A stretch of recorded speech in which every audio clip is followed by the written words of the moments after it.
పెట్టావే తీపి వస్తువు చుట్టూ తిరిగే ఈగను చేసావే చీచి చేసి కేలేని మొగుడు కారండాయ్ గుయ్ గుయ్ గుయ్ గుయ్ అంటూ మీదికి రాకండా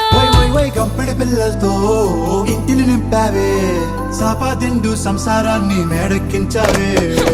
ఇరుగు పొరుగు ముందు సరసాలు తండా మొకెట్టి పడుకోరే కుక్కలాగా మీ వాళ్ళు ఏం చేస్తాం ఎక్కేస్తాం ఇట్టాగే డాబాలు పెళ్ళయి సన్నాళ్ళే అయినా కానీ మాస్తారు తగ్గేదే లేదంటూ నా కొంగడికే పడుతుంటారు హే గోదారి గట్టు మీద రామసలకావే